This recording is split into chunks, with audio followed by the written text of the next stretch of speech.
Здравствуйте, друзья! С вами юрист Валерий Табаков. Сегодня 24 июня 2026 года.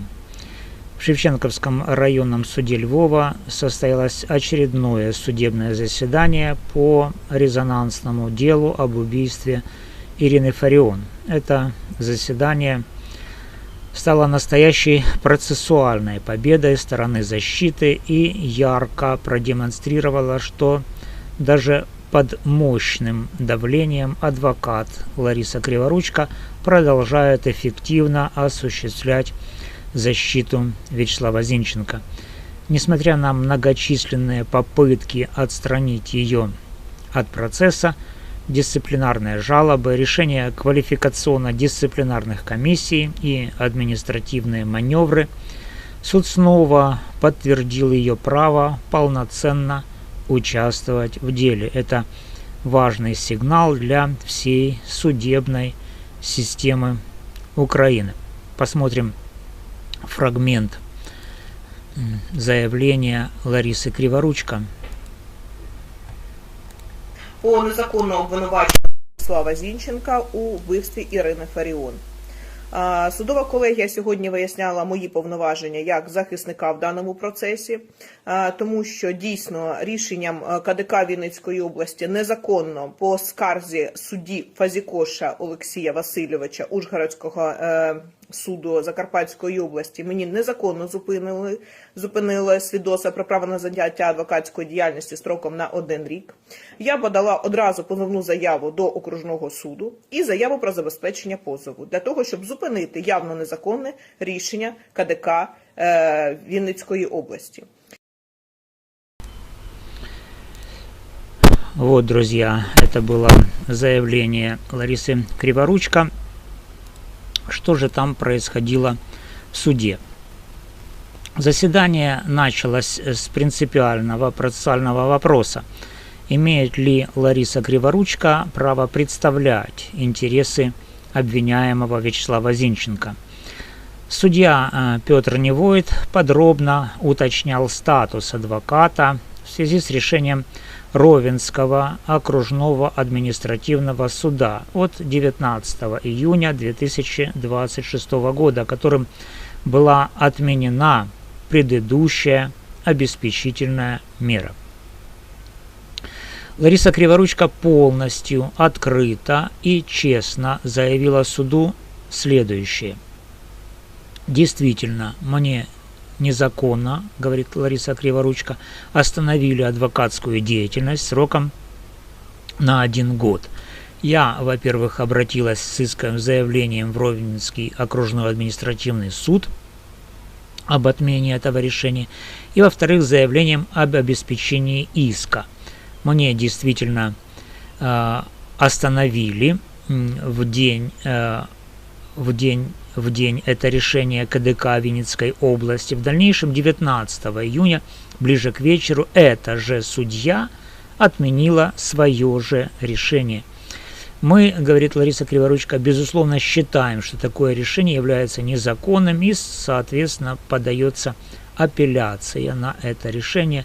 Я уверена, сказала Лариса Криворучко, что это решение будет отменено, как и все предыдущие, но в любом случае я информирую суд, что состоянием на сегодня решение КДК Винницкой области является действующим, незаконным, но действующим. Оно просто остановлено. После перерыва судебного заседания в Шевченковском районном суде города Львова и проверки предоставленных Ларисой Криворучко документов, карточки движения дела и подтверждений подачи апелляционной жалобы, судья Петр Невойт принял взвешенное и законное решение. Кодексом административного судопроизводства предусмотрено, что ваши права восстановлены, Невойт имеет в виду права Криворучко, и вы являетесь защитником обвиняемого Зинченко. Продолжаем судебное заседание. Таким образом, суд полностью и официально признал полномочия Ларисы Криворучко. Вячеслав Зинченко в очередной раз заявил, что на данный момент в судебном заседании он не готов выступать в судебных дебатах. Его адвокат Лариса Криворучко подробно объяснила причины. Они согласовали правовую позицию с подзащитным примерно на 75%. Полностью завершить согласование мешает руководство Львовского СИЗО, которое требует отдельную судебную ухвалу даже для обычных телефонных разговоров с адвокатом. При этом для общения с матерью и предыдущими защитниками такой ухвалы СИЗО никогда не требовалось. И вот еще один важный фрагмент пояснений Ларисы Криворучко. Она сказала: «Я хочу сказать, что мы с Зинченко частично согласовали позицию. Почему? Ему запретил начальник СИЗО Львова звонить мне. Руководитель учреждения требует ухвалу суда, чтобы позволить Зинченко контактировать со мной и согласовывать правовую позицию. Я считаю, что такие действия являются абсолютно незаконными. Поэтому я не могу реализовать и согласовать правовую позицию в полном объеме. Руководитель изолятора чинит препятствия не по вине Зинченко и не по моей вине, и не по вине суда. Руководитель СИЗО города Львова чинит препятствия». Лариса Криворучко прямо попросила суд отреагировать на эти нарушения и направить соответствующее письмо руководству СИЗО. Кроме того, она подтвердила стратегическое намерение защиты подавать ходатайство о возвращении уголовного дела на предыдущую стадию судебного рассмотрения для повторного допроса свидетелей и полного исследования доказательств. Это необходимо, поскольку ранее в процессе участвовали адвокаты с приостановленными свидетельствами адвокатскими, что является грубейшим нарушением права на защиту Вячеслава Зинченко и права на справедливый суд. По итогам заседания суд объявил перерыв до 3 июля 2026 года. Что касается статуса Ларисы Криворучко, суд четко подтвердил ее полномочия. Согласно нормам Кодекса административного судопроизводства, подача апелляционной жалобы на отмену обеспечительной меры автоматически приостанавливает негативные правовые последствия. Это дает адвокату полное право работать в уголовном процессе без ограничений. Что касается препятствования получению юридической помощи, действия начальника СИЗО – это не просто бюрократия, это прямое и грубое нарушение конституционного права на квалифицированную юридическую помощь, статья 59 Конституции Украины и статьи 6 Европейской конвенции о защите прав человека. У защиты есть все правовые основания требовать немедленного судебного реагирования, включая наложение штрафов или дисциплинарных мер на должностных лиц СИЗО.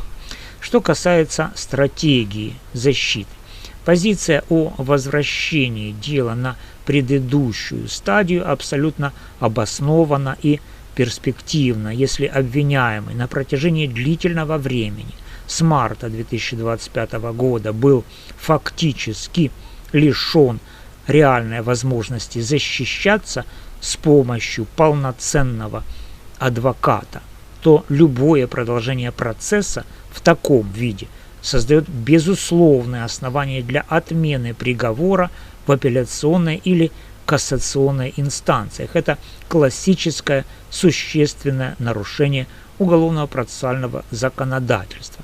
Что касается методов, которые демонстрирует потерпевшая сторона.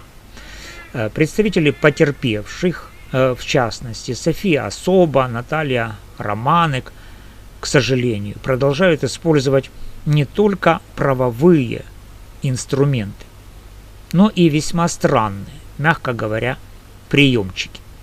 Речь идет о заявлениях относительно сглаза через портрет Ирины Фарион.